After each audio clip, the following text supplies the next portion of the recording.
12 বছর আগে নির্মিত হলেও এখন পর্যন্ত কোনো জাতীয় বা আন্তর্জাতিক ম্যাচ অনুষ্ঠিত হয়নি গোপালগঞ্জ ক্রিকেট স্টেডিয়ামে। ভেঙে গেছে গ্যালারির চেয়ার, উড়ে গেছে গ্যালারির ছাদের টিন, নেই কোনো বৈদ্যুতিক সংযোগ। বিস্তারিত আরও জানতে যুক্ত হচ্ছি গোপালগঞ্জ থেকে প্রতিনিধি সজীব বিশ্বাসের সঙ্গে। সজীব, এই যে স্টেডিয়ামের এমন বেহাল দশা, এর কারণ কি এবং কর্তৃপক্ষ কি বলছেন?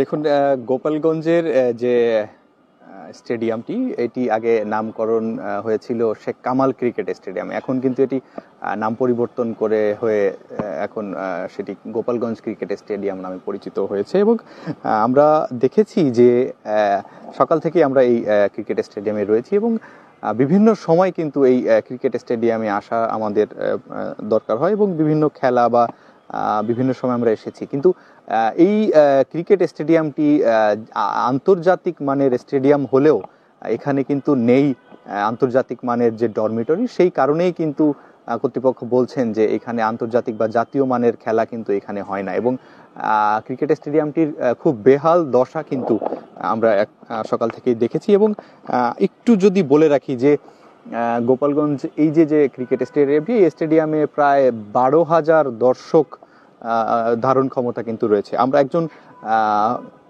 প্লেয়ারের সাথে কথা বলতে চাই। আসলে গোপালগঞ্জের যে স্টেডিয়াম, এই স্টেডিয়ামটির এখন কি অবস্থা, বা আপনাদের খেলাধুলা করার পরিবেশ রয়েছে কিনা, আর কি হলে আসলে স্টেডিয়ামে আর কি হলে ভালো হতো? মেইন বিষয় যেটা হচ্ছে সেটা হচ্ছে যে আমাদের এখানে পর্যাপ্ত যে ফ্যাসিলিটিস সেটা নাই। ইন্টারন্যাশনাল যে খেলাগুলো হওয়ার যেটা হচ্ছে ডরমিটরি, যেটা 4 স্টার বা 5 স্টার মানে যে হোটেল, যেটা সেটা আসলে আমাদের গোপালগঞ্জে নাই।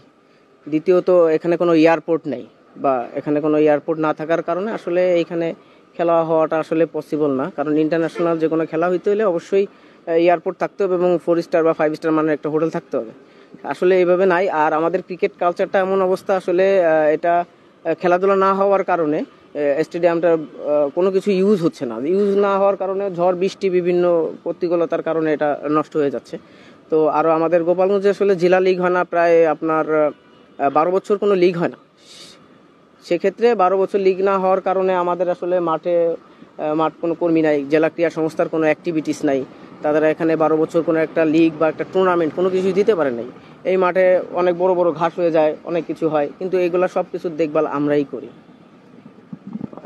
মাহমুদ, শুনছিলেন আসলে গোপালগঞ্জ ক্রিকেট স্টেডিয়ামের ভবনগুলোও কিন্তু এখন ভবনে ফাটল ধরে গিয়েছে। তো এই ছিল আমার কাছ থেকে গোপালগঞ্জ ক্রিকেট স্টেডিয়াম পরিস্থিতির সর্বশেষ।